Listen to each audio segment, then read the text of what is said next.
এমপিওভুক্ত শিক্ষক কর্মচারীদের আন্দোলন গড়ালো সপ্তম দিনে। দুপুরে রাজধানীতে কালো পতাকা মিছিল করে। বাড়ি ভাড়া, মেডিকেল ও উৎসব ভাতা বৃদ্ধির দাবি তাদের।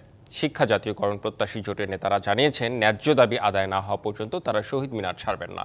আরও জানাতে কেন্দ্রীয় শহীদ মিনার থেকে যুক্ত হচ্ছেন সহকর্মী আরিফুল ইসলাম। আরিফ, টানা আন্দোলন চলছে, শিক্ষকরা আসলে দাবি আদায় না হওয়া পর্যন্ত তারা উঠবেন না বলছে। সরকারের পক্ষ থেকে কি এখনো এই যোগাযোগ করা হয়েছে?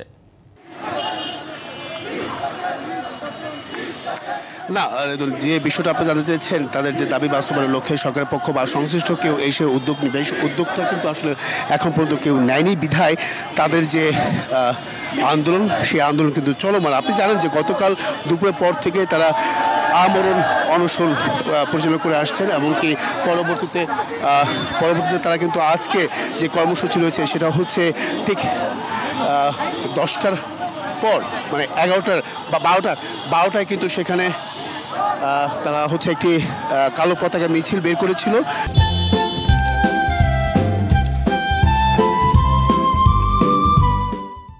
সেটা হচ্ছে প্রেস ক্লাবের সামনে যে কদম ফোয়ারা, সেই কদম ফোয়ারার সামনে তারা সংক্ষিপ্ত বক্তব্য রেখেছেন। সেই বক্তব্যের পরবর্তীতে আবারও তারা কেন্দ্রীয় শহীদ মিনারের দিকে অগ্রসর হচ্ছেন।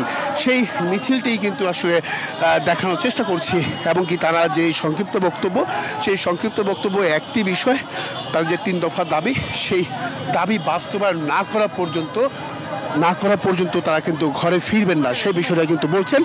আর এর পাশাপাশি যদি আমি একটু জানিয়ে রাখতে চাই যে তাদের দাবিগুলো ঠিক শিক্ষা কমিশন গঠন করার অনুরোধ জানিয়েছেন, এবং কি খুব দ্রুত বা 36 ঘন্টার মধ্যে তাদের এই দাবি বাস্তবায়ন করার কথাও কিন্তু জানিয়েছেন নেতৃবৃন্দরা। এবং কি তারা ঠিক তাদের যে দাবিগুলো সেটা হচ্ছে 20% বাড়ি ভাড়া সহ। আমি এখানে যারা আছেন তাদের সঙ্গে একটু কথা বলতে চাই। সংক্ষিপ্ত বক্তব্যে কি উঠে আসছে? আমাদের দাবি না আদায় হওয়া পর্যন্ত আমরা ঘরে ফিরে যাব না, এটাই আমাদের মূল দাবি। এবং আমরা এই জায়গায় অনার, আমরা কোনো ওই 5% আমরা মানি না। আমাদের 20% এবং আমাদের 3টে দাবি আছে, 3টে দাবি আমাদের মেনে নিতে হবে। ওই 20% দাবি 20% আমাদের মেনে নিতে হবে, কারণ আমরা অনেক কষ্টের বিনিময়ে আমরা যে কষ্ট করতে যে আমরা 12,500 টাকার মধ্যে 500 টাকা। যে বিষয়টা আসলে শুনতে পাচ্ছিলেন যে তাদের যে দাবি সেটা আসলে আন্দোলন, সেই আন্দোলনটা শান্তিপূর্ণভাবেই তারা করবেন।